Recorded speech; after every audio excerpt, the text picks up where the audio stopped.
Welcome back to work. कैसे आप सभी? आई होप आप ही अच्छे होंगे।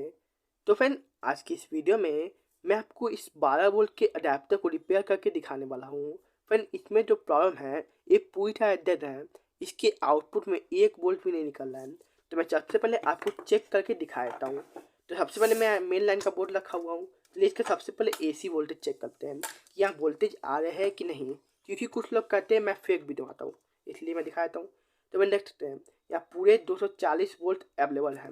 अब चलिए इस अडेप्टर को यहाँ लगा देते हैं। अब इसके बाद मैं इसका वोल्टेज चेक करता हूँ DC में करके। DC 20 पे करेंगे और उसके बाद यहाँ सबसे पहले एक पिन को अंदर कोई सा भी घुसा देंगे, 1 मिनट, और यहाँ रखेंगे। तो मैंने देख सकते हैं 0.2 वोल्टेज बन रहा है। तो ये कोई वोल्टेज नहीं है, क्योंकि 12 वोल्ट का अडेप्टर है। चलिए अब देखते हैं खोल के क्या प्रॉब्लम बना जिसके वजह से डेथ पड़ चुका है। तो मैंने चैनल पर अगर पहली बार आए तो प्लीज़ सब्सक्राइब करिए, और आपने कर रखा है तो थैंक यू सो मच। चलिए शुरू करते हैं। सबसे पहले मैं आपको खोलना बताता हूँ, क्योंकि फ्रेंड 90% आदमी को इसको खोलने नहीं आता है। रिपेयर तो बॉक्स करने को आता है, पर इसको खोलने नहीं आता है। तो लोग क्या करते हैं, इसको आरी से काट देते हैं। तो फ्रेंड काटिए मत। फ्रेंड आप इसमें देखा हो इसमें कोई स्क्रू नहीं होता है। आप देख सकते हैं कहीं भी इसमें एक स्क्रू भी नहीं है। तो आपको क्या करना है फ्रेंड, मार्केट में एक क्लीनर आता है जिसको हम लोग एच भी कहते हैं, ऐसे जो आपका तेजाब होता है। तो फ्रेंड आप जैसे PCB को क्लीन करते हैं इस तरह का, तो आपको साउथ तक इसको माल देना है। मैंने पैर से माल रखा है। तो फ्रेंड क्या होता है, इसमें ग्लू होता है जिससे चिपका हुआ होता है। तो जैसे ही इस पर एसिड आता है तो इसका जितना भी ग्लू होता है वो सब आपका एथी होता है, मतलब हट जाता है। उसके बाद ये बहुत आराम से खुल जाता है। तो आपको क्या करना है, हल्का डालने के बाद 10-15 मिनट छोड़ दीजिए। उसके बाद आपको पेचकस की मदद से आराम से खोलना है। ये देखिए ये खुल रहा है। अब आपको यहाँ साइड से भी खोलना है। तो देख सकते हैं कितनी आसानी से खुल गया। और फिर साइड साइड में देखिए तो यहाँ ग्लू भी लगा होता है। तो आपको कोई करना है, जो आपका क्लीनर होता है एसीटोन या पेट्रोल, उसको डाल दीजिए, थोड़ा देर छोड़ दीजिए, उसके बाद ये खुल जाता है। खुलने के बाद सबसे पहले आपको इस केबल को चेक करना है, कहीं ये केबल ख़राब तो नहीं हो गई। कभी कभी क्या होता है फ्रेंड, आपका एक केबल ख़राब होने के बाद भी आपका वोल्टेज नहीं बन पाता है, क्योंकि यहाँ तो वोल्टेज बनता है पर यहाँ तक वोल्टेज नहीं पहुँच पाता है। तो उसको चेक करने के लिए आपको मल्टीमीटर को कंटिन्यूटी मोड या बीप मोड जो कहते हैं उसमें लगाना होगा। देख सकते हैं मैं लगा दिया। अब आपको बीच में घुसा के यहाँ चेक करना है, किसी पे भी एक पे। तो देखिए मैं आपको चेक करके दिखाता हूँ। तो एक मिनट से ठीक से काम नहीं करता है। तो मैंने देख सकते केबल भी इसका ख़राब है। मैं आपको दिखाता हूँ, एक ठीक है। अब मैं दूसरे को चेक करता हूँ। तो फिर देख सकते हैं केबल भी इसका ख़राब है। तो देखते हैं कि सिर्फ केबल ख़राब है कि का अडेप्टर में कोई दिक्कत है। तो सबसे पहले मैं इसको लाइन यहाँ दे देता हूँ। आप ऐसा काम करें तो आपका सावधानी से करना है। सबसे पहले लाइन ऑफ करता हूँ मैं। उसके बाद मैं यहाँ वोल्टेज देता हूँ। उसके बाद मैं वोल्टेज दे के यहाँ चेक करता हूँ कि यहाँ वोल्टेज आ रहा है कि नहीं। तो मैं लाइन दे दिया। अब चलिए यहाँ वोल्टेज चेक करता हूँ, DC वोल्ट ला के तो चेक करता हूँ। तो फ्रेंड देख सकते हैं यहाँ तब भी वोल्टेज नहीं बन पा रहा है, कम वोल्ट बन रहा है। यहाँ भी 0.12 वोल्ट ही बन रहा है, मतलब इसका केबल भी ख़राब हो चुका है और इस अडेप्टर में कोई प्रॉब्लम है। तो सबसे पहले मैं कैपेसिटर का वोल्टेज डिस्चार्ज करता हूँ। देखिए डिस्चार्ज था। तो अब चलिए देखते हैं इसमें क्या सा प्रॉब्लम बना है। तो आपको इस प्रॉब्लम स्टेप बाय स्टेप चलना होता है। जितने भी कंपोनेंट होते हैं उन सभी को चेक करना होता है।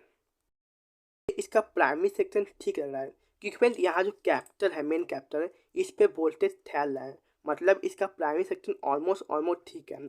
तो हमें सेकेंडरी में काम करना है। अगर सेकेंडरी में सब चेक करने के बाद भी नहीं ठीक होता है तो आप समझिए आपकी IC ख़राब हो चुकी है। तो चलिए सेकेंडरी को चेक करते हैं, क्योंकि फ्रेंड अगर आपका प्राइमरी में या कैपिटल तक वोल्टेज आ रहा है तो आपका ऑलमोस्ट प्राइमरी ठीक ही होता है। तब चलिए सेकेंडरी में चेक करते हैं। तो सेकेंडरी में क्या फ्रेंड, सबसे पहले आउटपुट में चेक करते हैं। तो मैं चेक करता हूँ। तो फ्रेंड यहाँ देखते कुछ नहीं है। तो फ्रेंड यहाँ देखिए एक मिनट। तो फ्रेंड देखिए इस कैपेसिटर पर यहाँ शॉर्टिंग आ रहा है। तो मुझे नहीं लगा कैपेसिटर खराब है, कैपेसिटर खराब होता है तो यहाँ फूल जाता है या फट जाता है। तो अब चलिए इसको देखते हैं दूसरे कंपोनेंट को कौन सा शॉर्ट हो चुका है। शॉर्टिंग आ रहा है आउटपुट में, तो मुझे सभी कंपोनेंट को चेक करना होगा पार्ट बाई पार्ट। तो मुझे ज़्यादा डाउट फ्रेंड यहाँ 3 कंपोनेंट पे लग रहा है। तो यहाँ देखिए, यहाँ एक फ्यूजेबल रेजिस्टेंस लगा हुआ है, रेजिस्टेंस लगा हुआ, फ्यूजेबल नहीं, यहाँ एक एसएमडी रेजिस्टेंस लगा हुआ है, या एक डायोड लगा हुआ है एसएमडी, मैं फोकस करता हूँ, यहाँ एक डायोड लगा हुआ है और यहाँ एक कैपेसिटर लगा हुआ है। तो मेन इन 3 कंपोनेंट को मुझे चेक करना है कि इसमें तो कोई शॉर्ट है कि नहीं, क्योंकि मैं जब इसमें लाइन दिया तो ये कंपोनेंट हीट कर ले, जो इसका डायोड है मुझे डायोड पे शॉर्ट कर रहा है। तो मैं जल्दी से इस डायोड को चेक करता हूँ निकाल के एक तरफ से। अब आपको निकालना कैसे है, तो निकालने के लिए आपको एक तरफ सोल्डिंग आयरन करके ऊपर करना होगा। तो मैं इसको ऊपर करता हूँ। अब चलिए इसको चेक करते क्या शॉर्टिंग यहाँ से गया कि नहीं गया। तो फिर देखिए, यहाँ शॉर्टिंग चल गया। अब मैं इस अगर डायोड को चेक करता हूँ तो फिर आपके सामने है डायोड हमारा शॉर्ट हो चुका है, इसलिए आउटपुट में कोई वोल्टेज नहीं दे पा रहा है। अब यहाँ बहुत से लोगों को दिक्कत होगा। क्यों दिक्कत होगा, क्योंकि फिर जो आपका असेंबली डायोड है इसकी जगह कौन सा डायोड लगाए, कितने नंबर का डायोड लगाए। तो मैं आपको बताता हूँ, आपने देखा होगा आपकी जो एलईडी बल्ब होते हैं उसके सर्किट में भी एक असेंबली डायोड लगा होता है। तो आप उसको निकाल के यहाँ बहुत आसानी से ला सकते हैं। अब चलिए मानिए आपके पास वो भी नहीं है, तो आप यहाँ आयन डायोड जो होता है आयन 407 या कोई भी नंबर का बहुत आसानी से लगा सकते हैं। तो मेरे पास तो अभी असेंबली डायोड है, तो मैं उसी को यहाँ लगा देता हूँ। चलिए मैं खोलता हूँ फिर आपको दिखाता हूँ। ये डायोड मिल गया, आप देख सकते हैं यहाँ डायोड है। और फिर डायोड निकालने से पहले आपको एक चीज़ का हमेशा ध्यान रखना होगा। तो आप देख सकते हैं डायोड जो होता है नॉर्मल उसमें 2 पार्ट है, एक पट्टीला एक बिना पट्टीला। इसमें लाइनिंग होता है, जो पट्टीला होता है उसमें लाइनिंग होता है। मैं आपको दिखाने की कोशिश करता हूँ, एक मिनट। तो फिर देख सकते हैं हल्का लाइनिंग लाइनिंग आपको दिख रहा होगा लाइन। तो ये आपका हो गया, आपका वही लाइन जो सिल्वर पट्टी होता है। तो आपको इसका देख के ही लगाना है, आपको उल्टा डायोड नहीं लगाना है। उल्टा लगाए थे तो काम नहीं करेगा, तो आपको देख के लगाना है। तो मैं जल्दी से चलिए इसका निकाल लेता हूँ, एक मिनट। निकालने के लिए आपको इस तरह के ट्विजर की जरूरत पड़ेगी और आपको एक तरफ से उठाना है, बहुत आसानी से निकल जाता है बिना एसएमडी मशीन के। तो आपको उठाता हूँ मैं जल्दी से, उसके बाद मैं इस तरफ से भी निकाल देता हूँ। तो फिर देखिए निकल गया। अब चलिए मैं इसको यहाँ लगाने का तरीका बहुत आसान है। आपको इसको रखना है और सोल्डिंग वायर की मदद से सोल्ड कर देना है। चलिए मैं जल्दी से करके दिखाता हूँ। इस प्रोसेस में थोड़ा टाइम लग सकता है। इस डायोड को चेंज कर दिया, आप देख सकते हैं यहाँ लगा दिया। अब चलिए देखते हैं शॉर्टिंग बन रहा है कि नहीं। देख लेते मैं चेक करता हूँ। तो आउटपुट में शॉर्टिंग पे बना था। तो मैंने देख सकते हैं अब 400 ओम आ रहा है, इससे कोई दिक्कत नहीं है। अब मतलब यहाँ का शॉर्टिंग जो है हट चुका है। तो मैंने चलिए अब इसमें लाइन देखे चेक करते कि यहाँ यदि लाइन आ पा रहा है कि आउटपुट में कि नहीं। लाइन में कनेक्ट कर दिया। अब चलिए ऑन करते हैं और फिर देख सकते हैं वही ही अडेप्टर, और मैंने कोई चेंज नहीं किया, या सोल्डिंग वाला वही होल है। अब से इसको लाइन देते हैं सीरीज बोर्ड में। आपको मैं एक और बात बताऊँ, कभी भी किसी अडेप्टर को आप रिपेयर करते हैं तो हमेशा सीरीज से लाइन दीजिए। अगर मान लीजिए इसमें कोई शॉर्टिंग हुआ तो आपका सीरीज बॉल जल जाएगा। चलिए यहाँ लाइन देते हैं और वोल्टेज को चेक करते हैं। यानी मैं 200 वोल्ट डीसी पे लगा दिया है। अब चलिए वोल्टेज को चेक करते हैं। तो मैं आप देख सकते हैं आपके सामने 11.6 वोल्ट बन चुके हैं, मतलब हमारा अडेप्टर ठीक हो गया है। आपने देखा मैंने कितनी आसानी से इसको ठीक कर दिया। बस इसमें एक डायोड खराब हो गया था, जिसकी वजह से आपका वोल्टेज नहीं आ पाता आउटपुट में। आपको भी ऐसे ही रिपेयर करना है, आपको स्टेप बाय स्टेप चलना है। मैंने देखा कि इसके जो तानसी का कैपिटल है यहाँ तक वोल्टेज पहुँच है, मतलब इसका प्राइमरी सेक्शन लगभग ठीक ही है।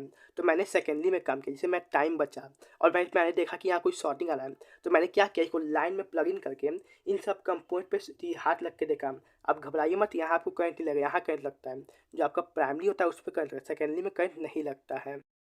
देखा लग के हाथ, तो मुझे डायोड यहाँ हल्का गर्म लगा था, क्योंकि शॉर्टिंग होने के बाद गर्म होता है। तो गर्म हुआ था तो मैंने इसको हाथ रखा, तो मैं चेक किया तो ये शॉर्ट निकला। तो अगर आपको ऐसे नहीं पता चला तो आपको सभी कंपोनेंट को निकाल के चेक करना पड़ेगा। और ऐसे सेकेंडरी में ज़्यादा कंपोनेंट होते नहीं, ज़्यादा आपका इस तरह का जो कैप्टर एक शॉर्ट होता है, ये तो ऐसे शॉर्ट होते हैं। तो इन सबको आप चेक कीजिए, आपका ठीक हो ही जाएगा। उसके बाद फिर इसका लीड जो खा मैं चेंज कर दूँगा बाद में।